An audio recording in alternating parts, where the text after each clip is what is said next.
ரோமருக்கு எழுதின நிருபம் 12ஆம் அதிகாரம் 1 முதல் 5 வரைக்கும்.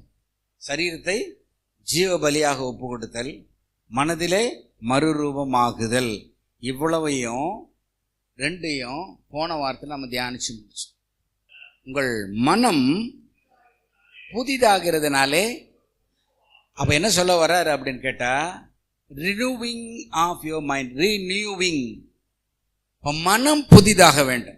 மனம் புதிதாகாம, புத்தி மாறாம, நம்ம வேஷத்தை, உடைகளை, ஆடைகளை போடுகிறதுனால எந்த பிரயோஜனமும் கிடையாது. அப்ப எதுதான் ரினியூ ஆகணும்? மனசு மாறணும். பிரைஸ் தி லார்ட் சொல்லுவோமா? அதான் சொல்றார். அது போன வாரத்தில் நம்ம தியானிச்சது. இன்றைக்கு 3ஆம் வசனத்தை நான் படிக்கலாம். அல்லாமலும் எனக்கு அருளப்பட்ட கிருபையினாலே நான் சொல்லுகிறதாவது, உங்களில் எவனானாலும் தன்னை குறித்து எண்ணுவதற்கு மிஞ்சி எண்ணாமல், தன்னை குறித்து எண்ண வேண்டியதற்கு ஒரு அளவு இருக்குது, அதுக்கு மேல நம்ம மிஞ்சி எண்ணாமல்,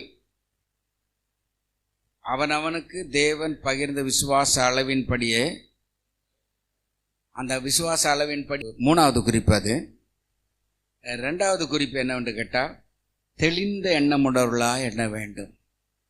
தன்னை குறித்து எண்ண வேண்டியதற்கு மிஞ்சி எண்ணாமல். மிஞ்சி எண்ணாமல் அப்படின்னு சொல்லும் போது என்ன சொல்லுகிறார்?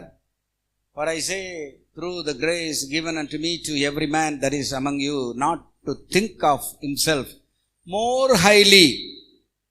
அந்த more highly என்கிற வார்த்தைக்கு கிரேக்க பதம் ஹூப்பர் ஃப்ரானியோ.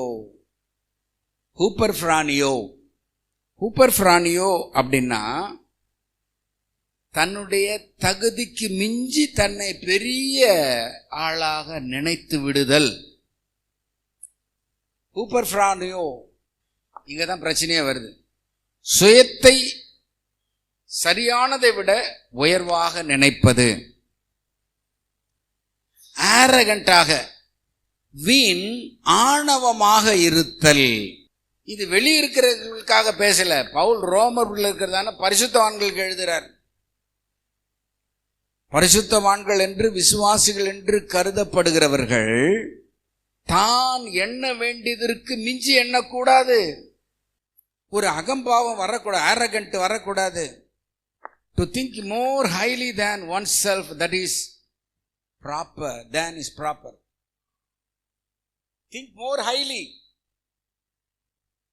அதிகமாக நம்மளை ஓவர் எஸ்டிமேட் பண்றது, தன்னை குறித்து அதிகமாய் சிந்திக்குத்தல்.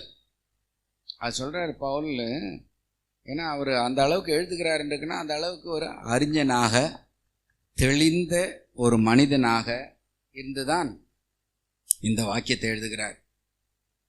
அப்படி இருக்க சகோதரரே, உங்கள் சரீரங்களை பரிசுத்தமும் தேவனுக்கு பிரியமான ஜீவபலியாக ஒப்பு கொடுக்கும் போது உங்களுடைய எண்ணத்தை ஒப்பு கொடுக்க வேண்டும். நான் எல்லாம் சமாளிச்சிடுவேன், நான் எல்லாம் பார்த்துருவேன், எனக்கு எல்லாம் தெரியும், அவனை விட எனக்கு நல்லா தெரியும், அவளை விட எனக்கு நல்லா தெரியுன்றதான அந்த எண்ணம் கூட வரக்கூடாது.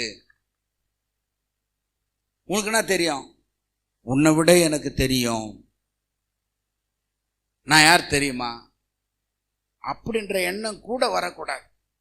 அப்போ தன்னை எண்ணுவதற்கு மிஞ்சி நம்ம எண்ணக்கூடாது. அதான் பவுல் சொல்றார், ஒருவனும் தன்னை குறித்து எண்ண வேண்டியதற்கு மிஞ்சி எண்ணாமல். வீண் எண்ணம், வீண் பெருமை. நம்ம ஆண்டவரை பார்த்து இந்த காலையிலே அர்ப்பணம் செய்ய வேண்டும்.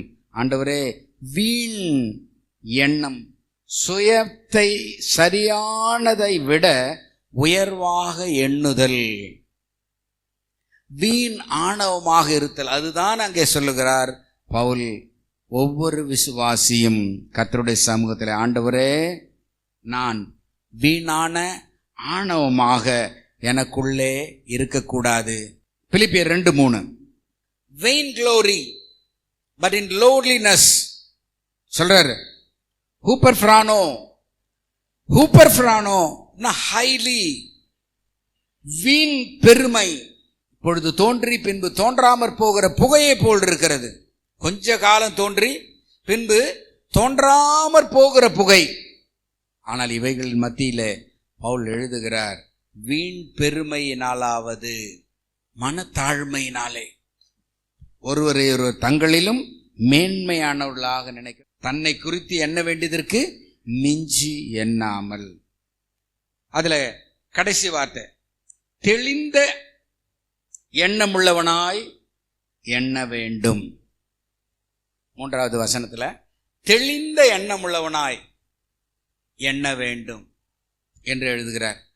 தெளிந்த எண்ணம், அதற்கு என்ன? சோஃப்ரானியோ, கிரீக் வேர்டு.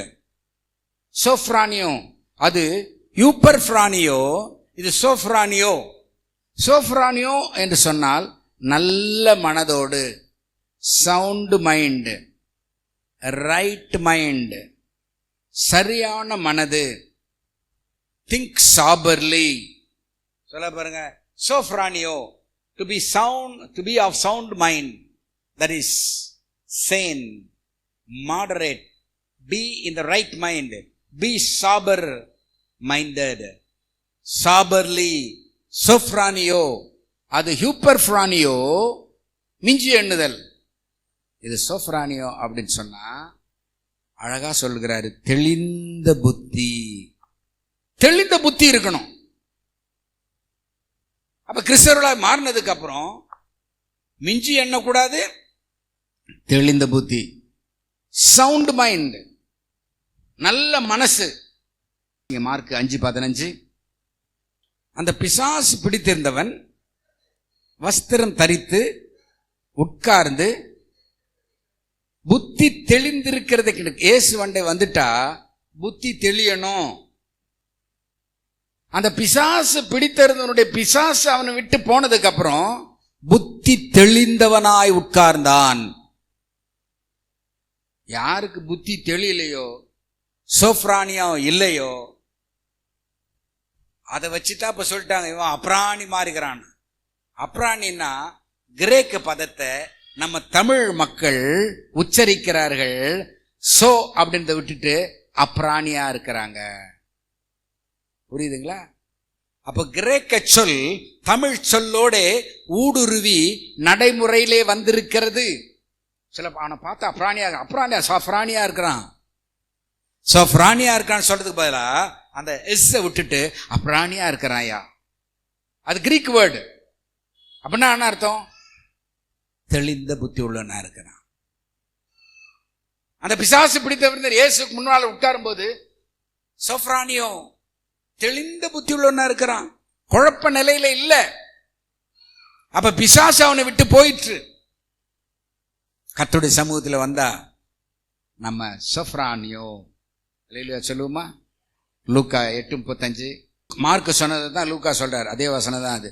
வஸ்திரம் தரித்து இயேசுவின் பாதத்தருகே உட்கார்ந்து புத்தி தெளி. இப்ப நீங்க கர்த்தருடைய சமூகத்தில் உட்கார்ந்து இருக்கிறீங்க, புத்தி தெளிந்தவர்களாக இருக்கிறீர்கள். நீ உட்கார்ந்து இருக்கிறீங்கன்னா இயேசுனுடைய பாதத்தில் பிசாசுகளை விலகி போனவர்களாக, வஸ்திரம் தெளித்தவர்களாக அற்புதமாய் அமர்ந்திருக்கிறோம். 2 கொரிந்தியர் 5:13, உலகத்தார் நம்மை பார்த்து பைத்தியக்காரன் உலகத்தார் சொல்லுவாங்க.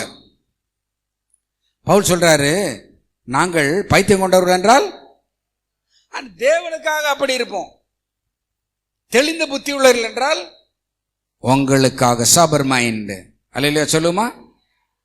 உங்களுக்காக தெளிந்த புத்தி உள்ளவர்களாக நாங்கள் இருப்போம். தீத்து 2:6, வாலிப பிள்ளைகளுக்கு தெளிந்த புத்தி இருக்காது, குழப்பமான புத்தி தான் இருக்கும். அவங்கள என்ன செய்ய வேண்டுமா? தெளிந்த புத்தி உள்ளவர்களாக இருக்க வேண்டும். மனசுல குழப்பத்தோடு இருக்காத, தெளிந்த புத்தி உள்ளவர்களாயிரு என்று வாலிபர்களுக்கு புத்தி சொல்லு என்று பவுல் எழுதுகிறார். சபையிலே வாலிப பிள்ளைகள், வாலிபர்கள் எப்படி இருக்க வேண்டும்? தெளிந்த சாபர் மைண்ட், அலைப்பாய்கிற எண்ணம், கவன சிதறல்கள் இருக்கக்கூடாது. 1 பேதுரு 4:7, எல்லாவற்றுக்கும் முடிவு சமீபமாயிருக்கிறது. எல்லாவற்றுக்கும் முடிவு சமீபமாயிருக்கு. என்னதான் வேக வேகமாக நம்ம டென்ஷனில் ஓடினாலும் அதுக்கு ஒரு முடிவு இருக்கிறது. நடக்கலைன்னு நம்ம அலைச்சல் பட்டாலும் ஒரு முடிவு இருக்கிறது. இப்படி ஆயிப்போச்சே, இப்படி நடந்து போச்சே, என்ன செய்யறதுன்னு பதட்டம் அடைந்தாலும் அதற்கு ஒரு முடிவு இருக்கிறது. எல்லாவற்றுக்கும் முடிவு சமீபமாயிற்று. தெளிந்த புத்தி உள்ளவர்களாயிருந்து ஜெபம் பண்ணுவதற்கு அதான் கொஞ்சம் தெளிந்த புத்தி வேணும் நமக்கு. பிலிப்பியர் 2:3 மனத்தாழ்மை. let nothing be done through strife. வாக்குவாதம், பேச்சுக்கு பேச்சு, சொல்லுக்கு சொல்லு, வாக்குவாதம் பண்ணிட்டு இருக்காதீங்க, விட்டுருங்க. வீண் பெருமை வேணாம். But in lowliness of mind, தாழ்மை, மனத்தாழ்மை. வாக்குவாதம் பண்ணிட்டே இருந்தா மணிக்கணக்கில் வாக்குவாதம் பண்ணிக்கலாம். சொல்ல வாது பண்ணாதே, வீண் பெருமையா இருக்காதே, மனத்தாழ்மை. இந்த காலையிலே கர்த்தர் இந்த காரியங்களை நமக்கு தந்தருள்வாராக. எண்ண வேண்டியதற்கு மிஞ்சி உயர்வாக எண்ண மாட்டேன். இரண்டாவது, தெளிந்த புத்தி உள்ளவனா இருப்பேன். தெளிந்த புத்தியிலே எப்படி இருப்பேன்? தாழ்மையாயிருப்பேன். அந்த கிருபையினால் கர்த்தர் நம்ம நிறைக்கும்படியாக எல்லாரும் எழும்பி நிற்போம். கர்த்தர் உன்னை ஆசீர்வதித்து காக்க கடவர். கர்த்தர் தம்முடைய முகத்தை உன்மேல் பிரகாசிக்க பண்ணி உன்மேல் கிருபையாக இருக்க கடவர். கர்த்தர் தம்முடைய முகத்தை உன்மேல் பிரசன்னமாக்கி உனக்கு சமாதானம் அருளி செய்ய கடவர் என்பதே. ஆமேன். கர்த்தர் தாமே உங்கள் அனைவரையும் ஆசீர்வதிப்பாராக.